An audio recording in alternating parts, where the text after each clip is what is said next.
నమస్తే, welcome to Telugu ప్రభ. నేను మీ journalist Shivajyothi. So ఈ రోజు హైదరాబాద్ లోని ఇందిరా పార్క్ వద్ద పెద్ద ఎత్తున నిరుద్యోగులు నిరాహార దీక్ష చేపట్టారు. సో ఈ రోజు రెండు సంవత్సరాలు అవుతున్నప్పటికీ కాంగ్రెస్ ఇప్పటికీ హామీలు ఇచ్చింది. నేను ఏర్పడిన 100 రోజుల్లోనే హామీలు నెరవేరుస్తామంటూ హామీలు ఇచ్చిన హామీలను తుంగలో తొక్కిందంటూ కూడా ఇక్కడ నిరుద్యోగులు పెద్ద ఎత్తున దీక్ష చేపట్టారు. వారి సమస్యలు ఏంటో వారి మాటల్లోనే తెలుసుకున్నాం.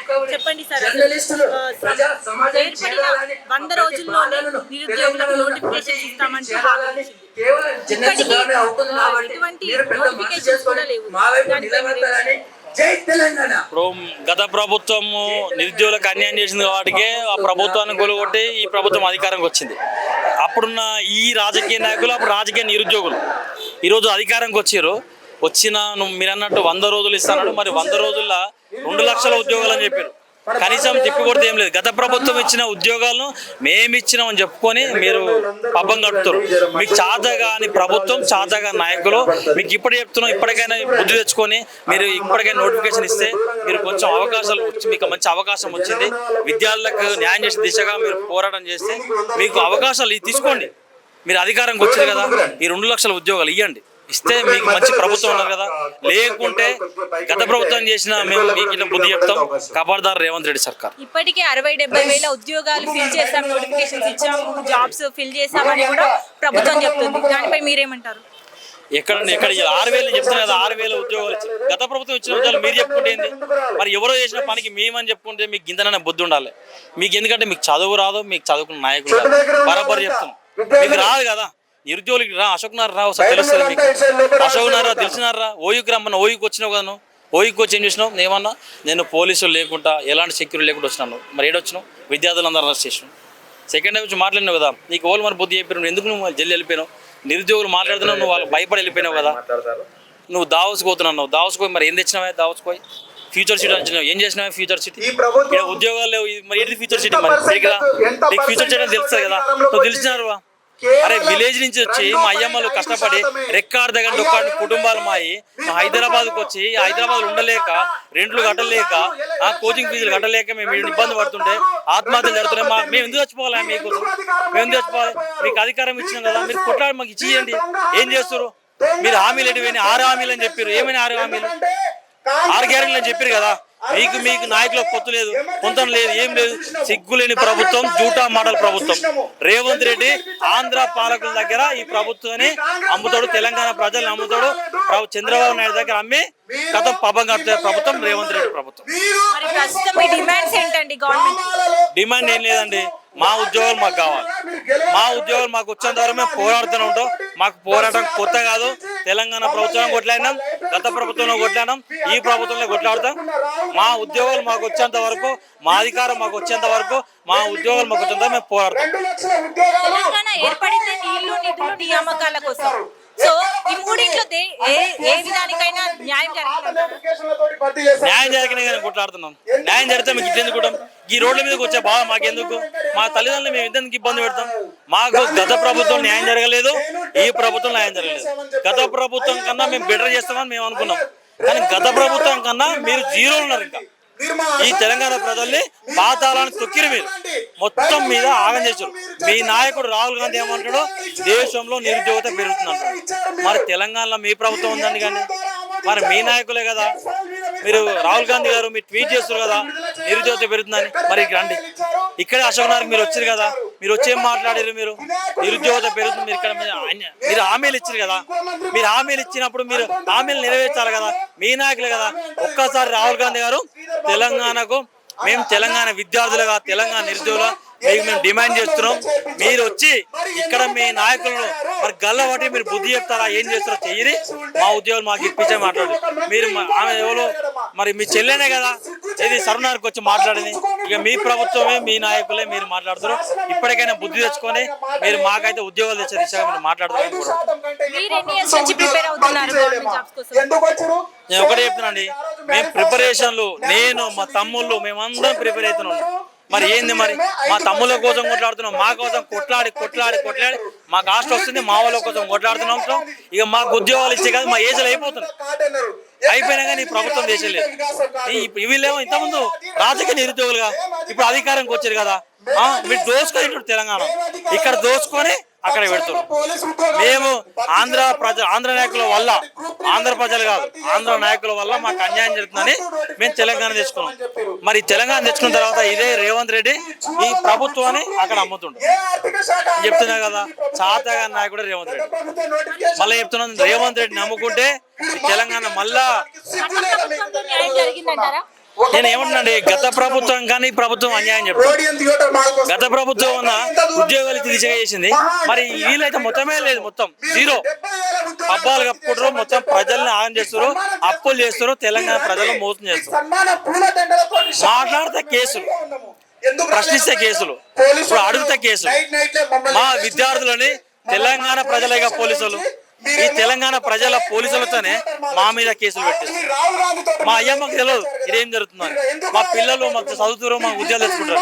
కానీ ఇప్పుడు అధికారులు మేము ఓట్లు వేసాక మీ అధికారంకి వచ్చింది, మా ఓట్ల పుణ్యాన నిరుద్యోగుల పుణ్యాన్ని మీద అధికారంకి వచ్చారు.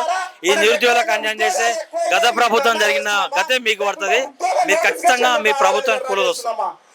ప్రభుత్వం ఏర్పడి 2 సంవత్సరాలు అవుతున్నప్పటికీ ఇప్పటికీ నోటిఫికేషన్స్ రిలీజ్ చేయలేదు. గత ప్రభుత్వం ఇచ్చిన నోటిఫికేషన్స్ ని తమ ప్రభుత్వం ఇచ్చినట్టు చెప్పుకుంటూ తిరుగుతుంది. అవునండి, మమ్మల్ని చాలా మోసం చేసింది. అసలు మేము ఎంతో కష్టపడి కాంగ్రెస్ గెలిపించామన్నమాట. మా స్టూడెంట్స్ అంతా కలిసి కూడా వెళ్ళి గెలిపించాము.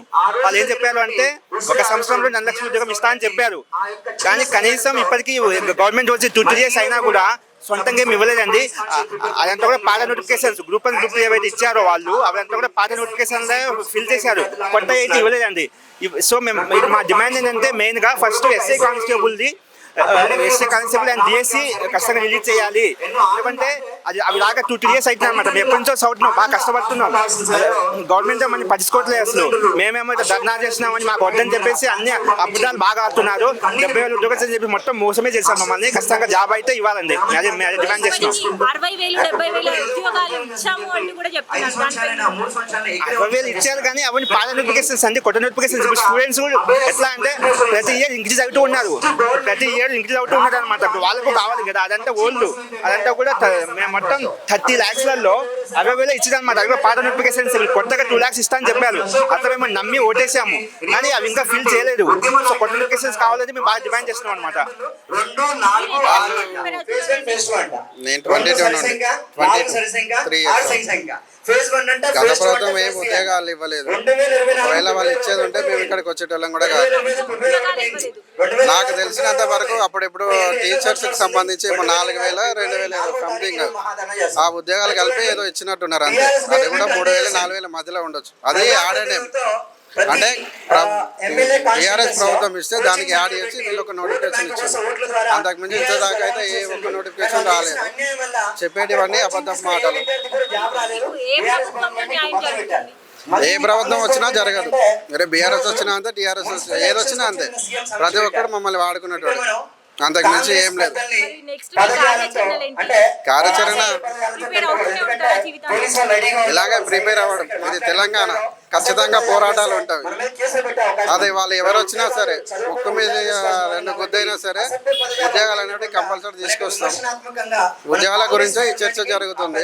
ప్రజెంట్ అయితే కాంగ్రెస్ ప్రభుత్వం నెక్స్ట్ పడిపోకుండా తనని తాను నిలబెట్టుకొని తను ఇచ్చిన హామీలు నెరవేరిస్తే అంతే చాలు. అంతకు మించి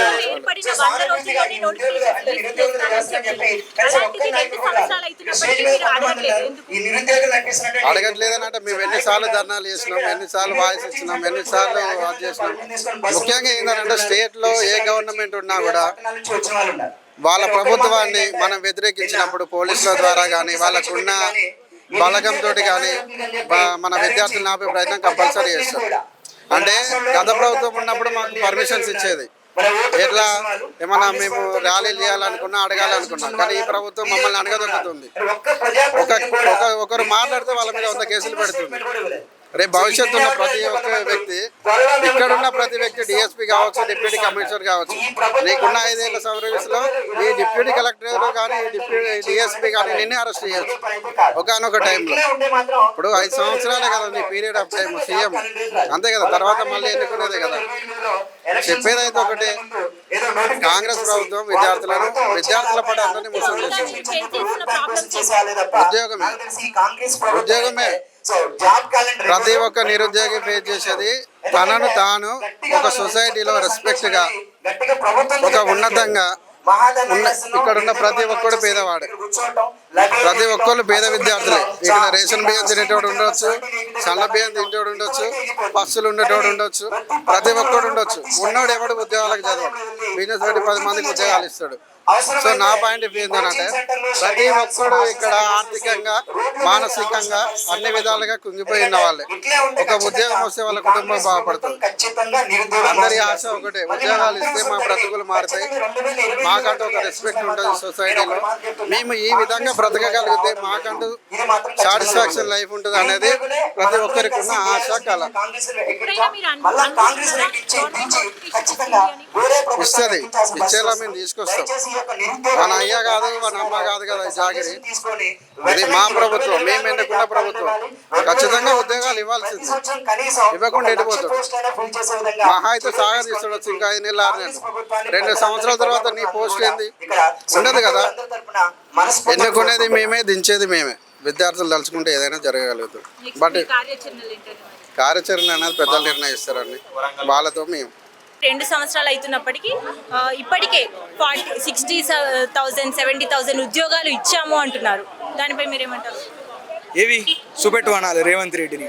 గత ప్రభుత్వము బీఆర్ఎస్ ప్రభుత్వం ఎక్కడ ఓడిపోతాం అన్నటువంటి భయంతో కొన్ని నోటిఫికేషన్లు కొద్ది గొప్ప ఇచ్చి ఏదో ఒక డ్రామా ప్లే చేయడానికి ప్రయత్నం చేసినప్పుడు అందులో కొంతమందికి కొన్ని ఉద్యోగాలు మీరు భర్తీ చేసి, ఆర్డర్ కాపీలు ఇచ్చి భర్తీ చేసి, ఈరోజు అవి మేమే ఇచ్చినామో, ఆ నోటిఫికేషన్ మేమే ఇచ్చినామని చెప్పి రేవంత్ రెడ్డి 1,00,000 ఉద్యోగాలు ఇచ్చినా, 75,000 ఉద్యోగాలు ఇచ్చినా అని చెప్పుకుంటే తెలంగాణ సమాజం తెలివి తక్కువ సమాజం కాదు రేవంత్ రెడ్డి. ప్రతి ఒక్కటి కూడా గమనిస్తూ ఉన్నది, నువ్వు చేసేటటువంటి ప్రతి యాక్షన్ కూడా గమనిస్తూ ఉన్నది. నీకు గత బీఆర్ఎస్ ప్రభుత్వానికి నీ ప్రభుత్వానికి పెద్ద తేడా లేదు. మీరిద్దరు కూడా మేకవన్న పురులే, మీరిద్దరు కూడా రక్తం దాగేటటువంటి నెత్తురోడినటువంటి పురులే అన్నటువంటి వాస్తవం ఈరోజు తెలంగాణ ప్రజలందరూ కూడా అర్థమైంది. నువ్వు సంవత్సరానికి 2 లక్షల ఉద్యోగాల ప్రకటన చేసి, సేమ్ సెంట్రల్ గవర్నమెంట్లో సంవత్సరానికి 2 కోట్ల ఉద్యోగాలని ఆయన ప్రకటన చేసిండు, 2 లక్షల ఉద్యోగాలు అని చెప్పి ఈయన ప్రకటన చేసిండు. మోడీ ఏం చేసిండో ఈరోజు రేవంత్ రెడ్డి కూడా అదే చేసిండు. కాబట్టి ఈ పార్టీల మధ్యన, ఈ ప్రభుత్వాల మధ్యన పెద్ద తేడా లేదు. అందరూ కూడా సమాజాన్ని, ప్రజల్ని మోసం చేయడానికి ఉన్నారు. కాబట్టి ఆ ప్రజలు తిరగబడతారు, ఆ ప్రజలు ప్రశ్నిస్తారు. ఈరోజు నిరుద్యోగ కవాతు కూడా అట్లాంటిదే అని చెప్పి ఈరోజు మనం అర్థం చేసుకోవచ్చు. మీరు ఎన్ని సంవత్సరాల నుంచి ప్రిపేర్ అవుతున్నారండి గవర్నమెంట్ జాబ్స్ కోసం? నేను ఏ గవర్నమెంట్ జాబ్ కూడా ప్రిపేర్ అవుతలేను. నేను కాకపోతే ఏంటంటే నేను ప్రజాస్వామికంగా జరిగేటటువంటి పరిస్థితి సమస్య గురించి మద్దతు ప్రకటించడానికి, సంఘీభావం ప్రకటించడానికి, నేను ఈ సమస్య మీద మాట్లాడడానికి డెఫినెట్గా వస్తూ ఉంటా. కాకపోతే మా మిత్రులు కావచ్చు, నా చుట్టూ ఉన్నటువంటి నాతో చదువుకున్నటువంటి మిత్రులు కావచ్చు, ఈరోజు ఎంతోమంది మిత్రులు, నాకు తెలిసినటువంటి మిత్రులు ఇక్కడ ఉద్యోగాలు లేక చదువుకున్న వాళ్ళు, బీటెక్లు చేసిన వాళ్ళు, డిగ్రీలు చేసిన వాళ్ళు, పీజీలు చేసిన వాళ్ళు బొంబాయికి, భీమండికి, నిన్న మొన్న దుబాయ్కి వలసపోయిన వాళ్ళు ఉన్నారు. ఎందుకు పోతున్నారు? అక్కడ 30,000 ఇక్కడ దొరకకనా? ఇక్కడ నువ్వు ఉపాధి ఇవ్వవు, ఇక్కడ నువ్వు ఇక్కడ ఉన్నటువంటి ప్రభుత్వ రంగ సంస్థలను ఓపెన్ చెయ్యవు, అందులోపట కూడా కనీసమైనటువంటి ఉద్యోగాలు కల్పించవు. ఇప్పటికి నడుస్తున్నటువంటి ప్రభుత్వ రంగ సంస్థల లోపల మాకు ఇక్కడ ఉన్నటువంటి తెలంగాణ సమాజానికి ఉద్యోగాలు ఇవ్వకుండా ఎక్కడో బీహార్, ఉత్తరప్రదేశ్, ఛత్తీస్గఢ్ నుంచి వచ్చినటువంటి వాళ్ళకేమో నువ్వు ఫస్ట్ గ్రేడ్లో, సెకండ్ గ్రేడ్లో నువ్వు ఉద్యోగాలు ఇస్తావు, కంప్లీట్ లేబర్ గ్రేడ్ లోపల నువ్వు ఇక్కడ ఉన్నటువంటి తెలంగాణ సమాజానికి ఉద్యోగాలు ఇస్తా అని చెప్పారంటే ఎట్లా నడుస్తుంది? ఈరోజు వలస వెళ్ళిపోక ఏం చేస్తారు? ఎందుకు కార్మిక రంగంలో కూడా పనిచేయాలి? మంచిది ఎంఫిల్ చేసిన వాళ్ళు, పీజీలు చేసిన వాళ్ళు, పిహెచ్డీలు చేసిన వాళ్ళు. ఈరోజు మేము పెద్ద పెద్ద కంపెనీలు తీసుకొస్తున్నాం, ప్రైవేట్ ఇండస్ట్రీస్ లోపల కూడా మేము ఉద్యోగాలు రూపకల్పన చేస్తున్నాం అని చెప్పి శ్రీధర్ బాబు చెప్తా ఉన్నాడు. మేము అడుగుతా ఉన్నాం, ఎందుకు ఈరోజు సంక్రాంతి పండుగ వస్తే, లేకపోతే ఇంకొకటి దసరా పండుగ వస్తే కొన్ని లక్షల కార్లు, లక్షల బండ్లు ఈరోజు రాష్ట్రం దాటి వెళ్ళిపోతూ ఉన్నాయి? అంటే ఎన్ని కోటి మంది దాకా ఈరోజు ఇక్కడ తెలంగాణ లోపల పనిచేస్తూ ఉన్నారు ఇతర రాష్ట్రాల నుంచి వచ్చిన వాళ్ళు. నువ్వు ఆంధ్రప్రదేశ్ నుంచి అన్ని లక్షల బండ్లు పోతే మరి ఛత్తీస్గఢ్ చుట్టూ ఉన్నటువంటి అన్ని రాష్ట్రాల నుంచి ఎంతమంది వచ్చి ఇక్కడ పనిచేయాలి? అందుకోసమే మళ్ళీ ముల్కీ రూల్ రావాలి. ఇక్కడ ఉన్నటువంటి ప్రభుత్వ రంగ సంస్థలను కంప్లీట్గా బేషరతుగా ఓపెన్ చేయాలి. చేసి వాళ్ళు అక్కడ ఉన్నటువంటి తెలంగాణలో ఉన్నటువంటి విద్యార్థి నిరుద్యోగులకు ములికి రూల్ తోటి 80% స్థానికులకే ఉద్యోగాలు రూపకల్పన చేసే విధంగా మీరు జీవోలు ఇష్యూ చేయాలి, మీరు చట్టాలు రూపొందించాలి. ఖచ్చితంగా ఇక్కడ ఉన్నటువంటి సమాజాన్ని మోసం చేస్తామంటే ఊరుకోదు. తెలంగాణ సమాజం ఎంత చైతన్యవంతమైనటువంటి సమాజం, మొన్న సుప్రీంకోర్టే ఒక కేసు లోపల కొన్ని వ్యాఖ్యలు చేసింది. కాబట్టి ఈరోజు కూడా మేము చెప్తా ఉన్నాం, తెలంగాణ సమాజం ఈరోజు చూస్తూ ఊరుకోదు రేవంత్ రెడ్డి నువ్వు చేస్తున్నటువంటి మోసాన్ని. నిరుద్యోగులు ఈరోజు కత్తుల వంత మీదనే కవాతు చేసినటువంటి తెలంగాణ సమాజం ఇచ్చినటువంటి హామీని నెరవేర్చకపోతే ఈరోజు నీ గద్దె దించడానికి కవాతు చేస్తాయని చెప్పి ఈరోజు స్పష్టంగా హెచ్చరిస్తాం. తెలంగాణ ఏర్పడింది నీళ్లు నిధులు నియామకాల కోసం. ఏ విషయంలోనైనా న్యాయం జరిగిందా? తెలంగాణ ఏర్పడింది ఏ విషయం లోపల కూడా న్యాయం జరగలేదు. కాళేశ్వరం పేరు మీద కేసీఆర్ 1,00,000 కోట్ల స్కామ్ చేసిండు. అదంతా కూడా మనం స్పష్టంగా చూస్తా ఉన్నాం. ఈరోజు అక్కడ ఎంత స్కామ్ జరిగింది అని చెప్పి అక్కడ నీళ్లు ఇడిచిపెట్టడానికి ఈరోజు అధికారులు భయపడేటటువంటి పరిస్థితి. మొన్న కూడా ఒకటి కుంగింది ఫిల్లరు. కాబట్టి నీళ్ళ విషయం లోపల కావచ్చు, నిధుల విషయం లోపల కావచ్చు, నియామకాల విషయం లోపల కావచ్చు, న్యాయం జరిగితే ఎందుకండి తెలంగాణ సమాజం రోడ్ల మీదకి వస్తుంది? ఎందుకు ప్రభుత్వాన్ని ప్రశ్నిస్తుంది? ఎందుకు రైతులు ఇబ్బంది పడతారు? రైతులు రేవంత్ రెడ్డిని ఈరోజు గ్రామీణ ప్రాంతాల్లో పోయి మైక్ పెట్టండి. ఏ రకంగా ప్రభుత్వాన్ని వాళ్ళు తిడుతున్నారు, ఏ రకంగా వారి యొక్క ఆవేదన వ్యక్తం చేసుకుంటున్నారు అనేది మనకు అర్థమవుతుంది కదా. ఈరోజు మనం చూస్తున్నాం కదా, ఏమైంది ఇచ్చేటటువంటి రైతు బంధువులు చక్కగా ఇస్తలేవు. గత ప్రభుత్వం లోపల పెట్టినటువంటి సంక్షేమ పథకాలని ఒక్కదానన్నా వీళ్ళు ఎగ్జాగరేట్ చేసి మేము ఇంత స్థాయి లోపల మేము ఇస్తామని చెప్పారు కదా. 2,000 పింఛన్ 4,000 పింఛన్ అన్నావు కదా, ఇస్తానవా? ప్రతి ఒక్కటి కూడా శుష్క వాగ్దానం చేసిండు. అమలుకు సాధ్యంగా అన్నటువంటి వాగ్దానాలు చేసిండు రేవంత్ రెడ్డి. ఈరోజు నిరుద్యోగులు అందరినీ కలుపుకొని నిరుద్యోగుల పాత్ర ఎక్కువ కాంగ్రెస్ పార్టీ అధికారంలోకి రావడానికి అని చెప్పిండు కదా. మరి ఈరోజు నిరుద్యోగులు నీకు బీఆర్ఎస్ గుండా లెక్క ఎట్లా కనబడతా ఉన్నారు అని చెప్పి ఈరోజు ప్రశ్నిస్తూ ఉన్నారు. కాబట్టి తప్పకుండా తెలంగాణ సమాజం లోపల చైతన్యం ఉంటుంది. కాబట్టి నిరుద్యోగులు ప్రశ్నిస్తారు, వారి యొక్క లక్ష్యాలు మనం సాధించుకుంటారు. దానికి మద్దతుగా ప్రజా సంఘాలు కావచ్చు, మిగతా విద్యార్థి సంఘాలు కావచ్చు, అన్ని కూడా మద్దతుగా నిలుస్తాయి. ఆ యొక్క లక్ష్యాన్ని, ప్రయోజనాన్ని సాధించుకుంటాయి. ఈ ప్రభుత్వాలు మారి పాలకులు మారినా కానీ నిరుద్యోగుల జీవితంలో మాత్రం ఈ ప్రభుత్వాలు ఈ పాలకులు మాత్రం ఇలాంటి మార్పు తీసుకురావడంలో పూర్తిగా విఫలమయ్యారు. కనీసం ఇస్తున్నటువంటి ఎన్నికల ముందు ఇచ్చినటువంటి వాళ్ళు ఇచ్చిన హామీలు కూడా వాళ్ళు నిలబెట్టుకోవడంలో పూర్తిగా విఫలమయ్యారు. తక్షణమే నిరుద్యోగులకు 2 లక్షల ఉద్యోగాలు వేయాలని కూడా ఈరోజు నిజామాబాద్ దగ్గర నిరుద్యోగ విద్యార్థులు పెద్ద ఎత్తున సభ జరుగుతుంటే పోలీసులు కూడా అడ్డుకోవడానికి ప్రయత్నిస్తున్నారు. షరతులతో కూడినటువంటి పర్మిషన్ ఇచ్చి నిరుద్యోగులు పొట్టగొట్టడానికి కూడా అందరూ కూడా వాళ్ళు ఒకటై ఈ సభను కూడా సరికొట్టడానికి సిద్ధంగా కూడా అని చెప్తున్నాను. నిరుద్యోగులకు ఉద్యోగాలు ఇచ్చాము, ఇప్పటికే 60,000 70,000 ఉద్యోగాలు ఇచ్చామంటున్నారు. దానిపై మీరు ఏమంటారు? ఇప్పుడు వీళ్ళు కాంగ్రెస్ ప్రభుత్వం వచ్చి 2 సంవత్సరాలు అయింది. మేము ఈ డిపార్ట్మెంట్లకి ఇన్ని ఉద్యోగాలు ఇచ్చామని ఏ రోజన్నా వాళ్ళు నోటిఫికేషన్ రిలీజ్ చేసిరా? ఏదో చిన్న 200 300 కానీ రిలీజ్ చేసిరు, కానీ ఏదైనా భారీ నోటిఫికేషన్ అయితే ఇవ్వలేదు. మొన్ననే పోలీసు డిపార్ట్మెంట్లో 14,000 పోస్టులు ఇస్తున్నామని చెప్పేసి ఒక సర్క్యులర్ అయితే వచ్చింది, కానీ అది కూడా రిలీజ్ కాలేదు. అన్ని డిపార్ట్మెంట్లో ఏదైతే ఖాళీలను తీసేసి 2 లక్షల ఉద్యోగాలు తక్షణమే రిలీజ్ చేయాలి. లేని పక్షంలో పెద్ద ఎత్తున చలో నిరుద్యోగం మార్చిపెట్టి కూడా పెద్ద ఎత్తున ట్యాంక్ బండ్ మీద ఉద్యమం చేస్తామని సందర్భంగా తెలియజేస్తున్నాం. తక్షణమే కార్యాచరణ ప్రకటిస్తాం. తక్షణమే 2 లక్షల ఉద్యోగాలు భర్తీ చేయాలి జిహెచ్ఎంసీ ఎన్నికల ముందే. అదేవిధంగా నిరుద్యోగ యువతకి ఇస్తున్నటువంటి ఏదైతే 4,000 ఇస్తా ఉన్నారో అది కూడా ఇవ్వాలి. అదేవిధంగా నిరుద్యోగ డిక్లరేషన్ కాంగ్రెస్ ప్రభుత్వం ఎన్నికల ముందు ఇచ్చింది. ఆ డిక్లరేషన్ ప్రకారం ప్రతి నిరుద్యోగానికి ఇస్తున్నటువంటి హామీని నిలబెట్టుకోవాలని కూడా ఈ కాంగ్రెస్ ప్రభుత్వానికి డిమాండ్ చేస్తున్నాం.